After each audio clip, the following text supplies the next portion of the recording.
Hello everyone, once again welcome back with a new videos of our channel. Right now I'm here in Tungje village for the first Biennial conference of PYF Nreibak presbytery. So I'll be here for 3 days. So let's watch the video and enjoy the video till the end. Let's get started. Ama district ai sini mana ni? Okay. Nang nom dia ma. Hello, tu juga malu orang kau. Nak kau?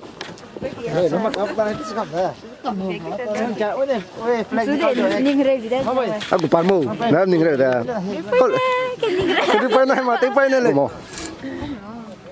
Aflong. Thế mà cái đông băng sẽ có còn một cái design của mình, corona tiếng lên mà cái. Ôi, có mua giá tiền mà? Mua giá tiền mà? Sau một là mua hôn cái. Thế mua giá tiền sao mà đại bờ xe? Thế nó sao mà lại xong. Nghe mà rồi luôn cái. À xin năng thế mà cái sỏi mà ô. À, thế mà cái sỏi mà lại. Cái sỏi là cái. Giờ có mua giá tiền rồi có số lên bổ sung. Anh đang cái sỏi. Đúng không? Hey, cô hướng đây tới con mà cái bưởi lộn đây đây, các cuồng thế này cái lính thì mà phải lấy. Đây, bộ phận này có lòng không là? Lăng nào thùng mồ, lăng thùng mồ. Có lẽ không? Có lẽ không? Bam. So it's a welcome day for us. We Nreibak presbytery. Ta kiêng ngọc lombo. Hả? Ta kiêng này à? Hàng nghiêm rồi. Hàng nghiêm rồi. Lại xong mấy年nè. Lại xong年rồi.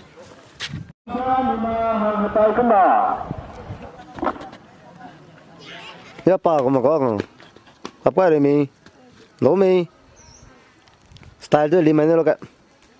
Lima quê. Lima quê. Bê có po nào đến mồ. Po nào đến bê bung luôn mày.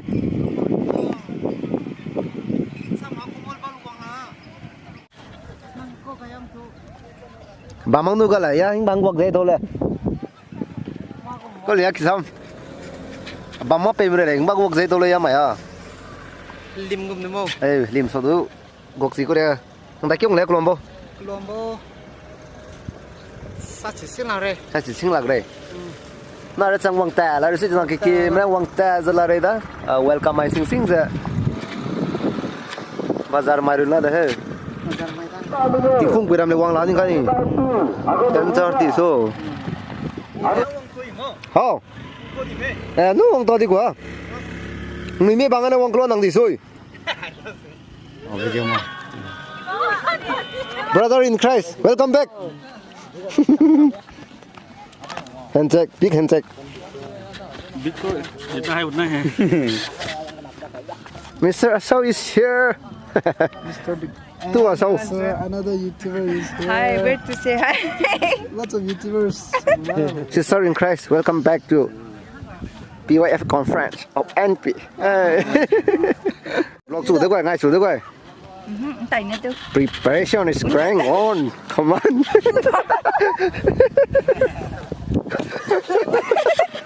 Có lẽ à? Mà tôi mà lại vào bố tôi sẽ làm. Quá quang mạng đâu. Lùng sinh này mà tôi. Lùng sinh là quang hay. Hàng này mình chuẩn cái gì của mình chuẩn cái quality này của mình. Để pastor cái đấy. Pastor nó cái đấy nè. Để mà cái đấy ra. Pastor nó cái hàng lang phải cái luôn cả. Guarantee that. Trang năng nào rồi cái xong dậy tới mình. Mày cái bên đâu? Ai kita rangai tele.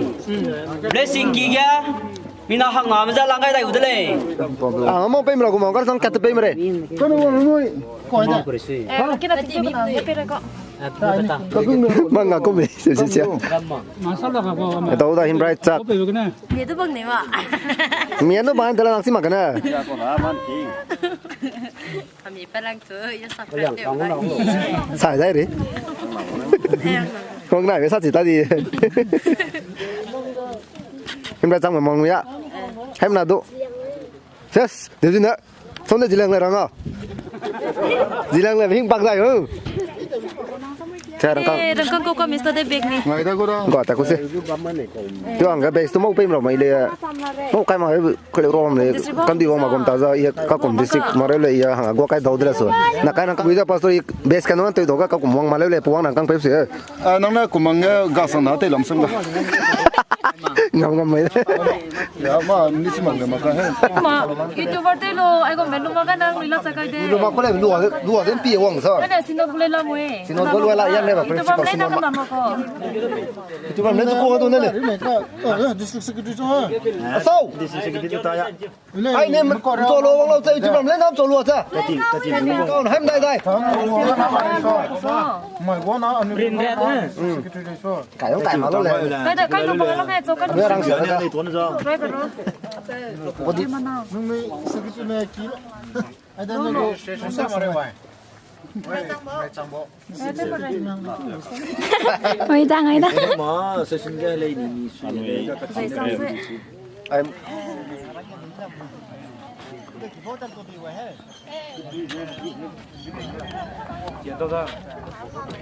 Amin nang hale bukan jek tebal lungai ni kula. It's okay. Ya lain balik tu tu mana mandi wong lui. Tu tu nak duit tu piam mak. Baru tu timak tak tebal tu. This is how I did the vlog. Here's come to fresh talk. Coming to the conference of NP. No, PYF NP at Tungje village. Itu Something you want to say about this? Laser PYF tu yang kena wang dah leso. Wong ai bikin nang kau enggak mix itu mati kia mari kan kali ya. Rata tem sisi tu rara. Cerita nang deh. Nang nung ke wong nang tu tu ya. Lung deh. Program kai benang sekarang le sih. Seminar macam ni ke ia lung deh. Nreibak tapi dah. Mata ku ni mengko tu ku ni cina bas tak brim bas cina share tu nang tu mesti. Ya minggu ni lalu leso. Angin bam sang tempat bang nar bas ni tama. Siapa yang sing ni bang ai nang ni bang mang na. Pot dem bang dua kuno. Oh my point na. Kata perem tu kalau aku dah sini. Ke bebaga lah. Dinas mati ki pele kena mangga gue. Kau ah. Nak nu kia mati ki pele makan mangga gue. Mana nam som lah. Pakai cil lah. Tak boleh nak kena nu. Betul ni leh. Dan sortu so. Kamera kang ai ha. Seksi bila nu nak kio kamera. Ai so kisi kire.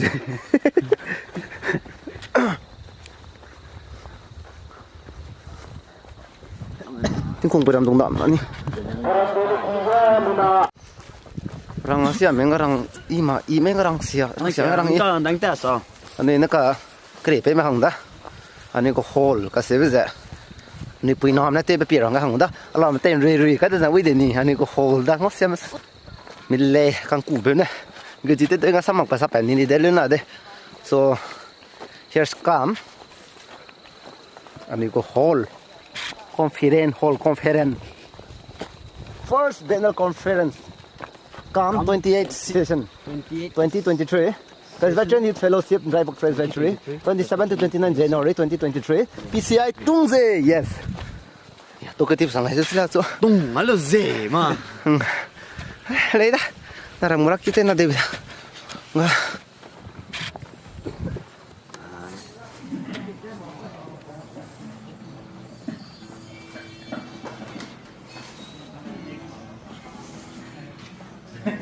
Sini Sarawang.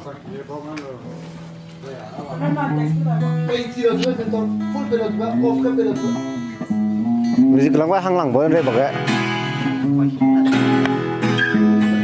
Foto put.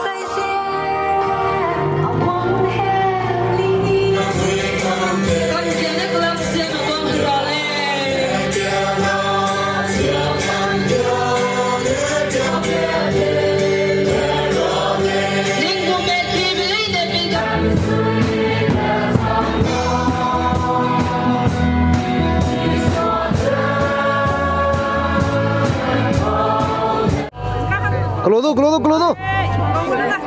Extra memory sebenarnya. Saya bibi ke track me drama gitu tera kanang maram le na sa chuna ke ai Ah? Cuma ya. Rom ke bamba ni tidak ke. Rom serugu kere sekat sum ke bamba ni tidak ke. Ya pakai boleh. ninh nuôi bung kê ra mà cái xia bu mà rùa ra mà hang bum ra yêu pet khai salo con á ninh nuôi run na ninh nuôi ra soi bị cái này ring bị cái ngô pet khai bị mà hang bum ra rồi ninh nuôi bung kê ra mà ra có tình ba mà rùa mà hang bum ra ra đó cái cây pet khai sẽ bầm lô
siêu lũ bé cái y băng lên khi bị dễ nắng gây ra con giờ bên nè sang lũ dễ say cầm lăng nắng gây bên ta cái băng lâu dưới Every place have brought this flag, local flag, and then here some might be.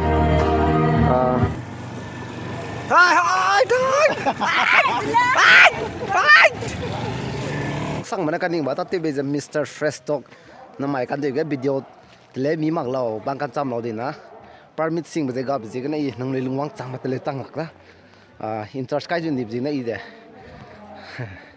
tali na capture te wang na pulung na pe ma permit te mak beje na I tem lu mak le noi lung sia slong quang ni ko kam một giờ mấy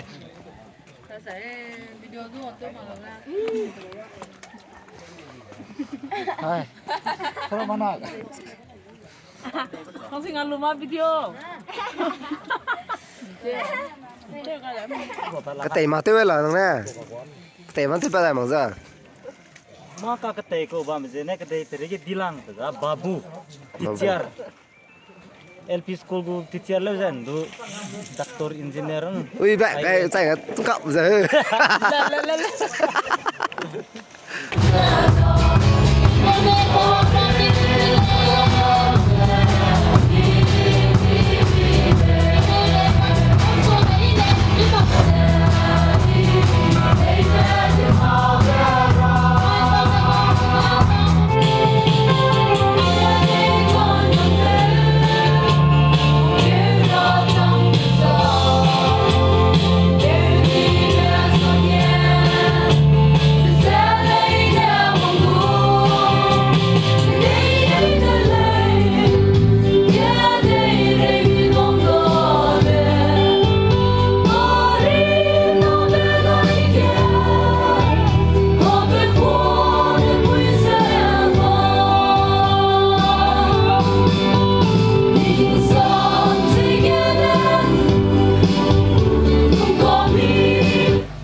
proficiency is rewarded to PYF Nreibak district for achieving first in the choir competition on.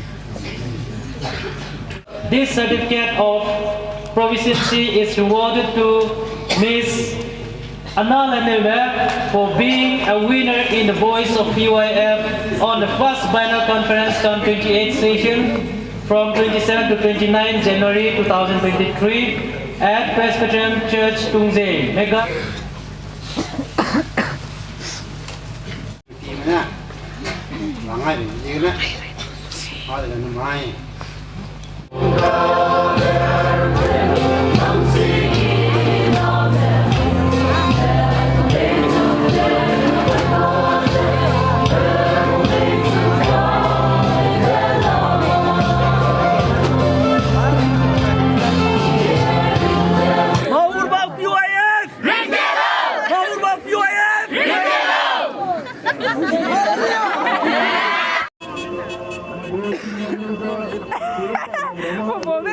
Aflang so mình mor cái so lại chọn cái song đi mình bên chào đôi mình rất là xoay con nào nữa nè mình sáng năm nay là tây mình là để bên tổ chịu giải suy ra anh cái này photo băng ra nè big tới đây bây giờ suy last mà đi rồi đó lên một number nó cái gì cũng vậy